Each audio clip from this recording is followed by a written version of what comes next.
Hidden Faces. I say goodbye to my mates at the end of Broomfield Drive before cutting through an alleyway and a few back gardens to reach Burney Court. A red road block of flats, so tall it sends the surrounding area into dark shadow. It is spooky to passers-by, but it is home to more than a few outcasts. Thugs, gangs, dealers, and of course, me. I tiptoe past the hallways, sidestepping cans and bottles of beer in the process. I keep my head down and hood up. That's the rule around here, unless you want trouble. A group of rowdy residents crash down one hallway. They see me walking and pipe down.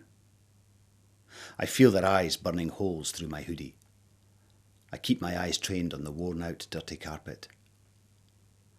I reach the door, entering without making any noise, as if I'm a ghost who just glides through walls.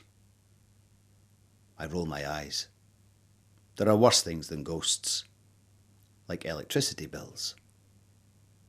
I shut the door as quickly as possible so as not to let any heat escape. Dad was barely able to pay any bills last month, and speaking of the devil, there he lies on his stomach, half falling off the sofa.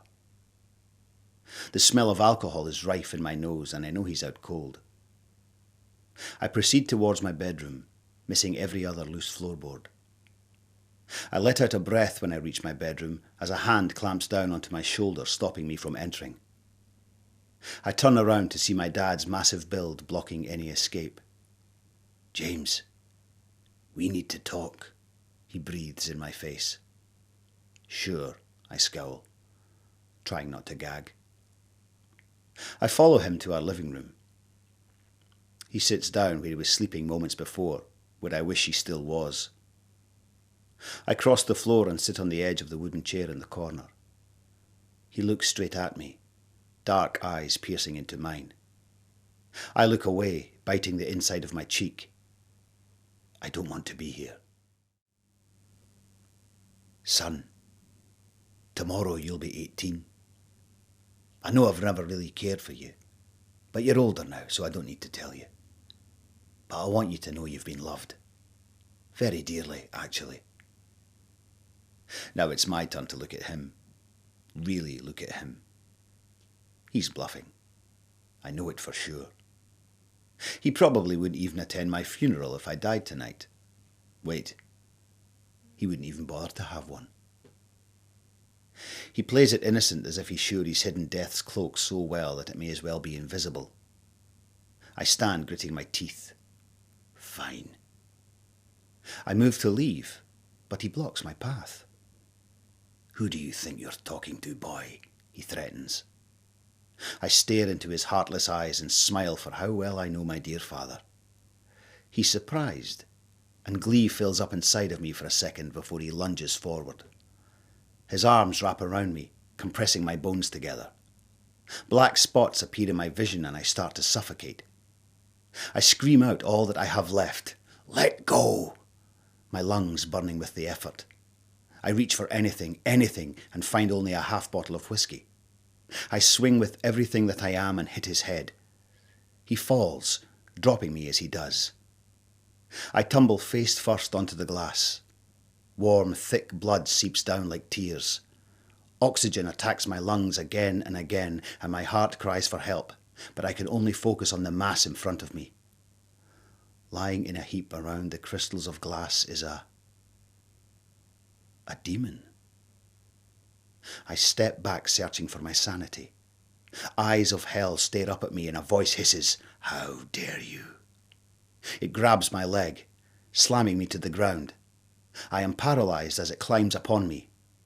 It stops, allowing a strangled scream to erupt from its twisted throat. Then all at once, sharp dentures bite the side of my neck. They sink in deep and I am left helplessly thumping my broken fists against its chest. I am almost gone when a helicopter searchlight flashes into the flat. It's a common occurrence around here, but not for us, unless someone reported suspicious activity. For once I am thankful for its presence, as the demon instantly scurries towards the shadowed kitchen at the other side of the flat. I take the chance and move, ignoring the dizziness and searing pain. The searchlight moves away, leaving the flat in complete darkness. I search for a weapon, but my hand only closes around a vegetable knife. I curse my fate as a weight falls upon me. I drop to the ground, rolling off to the side. I stand, using the wall as a guide. I stop, relying primarily on sound. Just then, I hear the creak of the floorboards to my right and lunge, stabbing at anything that moves, the shadows playing with my head. But I am thrown backwards, the demon snapping at my heels. It holds my throat. "Stupid boy, you were always useless. Can't kill your daddy, can you?" It laughs, mocking me. Anger like no other builds up inside of me and I stab forwards. My breathing is too loud in my ears. Then the demon gargles. All at once, black liquid splatters the cracked walls. It slumps in front of me and I shudder. A pressure takes over inside my head and I make for the door. I run out of the building, meeting the rowdy bunch outside the flat. This time I look at them and see hollow eyes staring back. They smirk, pale complexions contorting, and I notice their deadly canines. I run harder away from the truth I don't want to understand. I stop only when I bump into someone and recognise Carly Jenkins from school. I scurry away from her like I've been stung, and recognition reflects in her eyes. Frantically, I look for the monster inside her and prepare myself for another gruesome fight. I see only sadness. "We need to talk," she whispers. I fall into step beside her, and she looks me up and down. "Demon," she says curtly. I nod. She stops after a few moments and sits on the broken wall between the school and the park. "So you found out?" she asks quietly. Found out what? But I already know what she's going to say. "The world is full of them. It never used to be, or maybe it was. No one really knows. But it is now," she tells me, looking straight ahead. I look ahead too, no longer scared of the ghouls hanging in the trees. We talk a little more and I start to accept that I am one of the many people, like her, who are able to see them. There are already organisations against them, and there will most likely be a revolution or a war soon. None of this information puts me at ease as I say goodbye to Carly and make for home. When I reach the entrance of the flats, the sun is just rising. Its glow illuminates yesterday's truth, and I find my dad, my real dad, lying on the floor next to the toilet. The monster has gone, but I already know it has killed him. I can't stop staring at his younger, pale face. His eyes are horrified, stuck in the moment he was taken by the demon.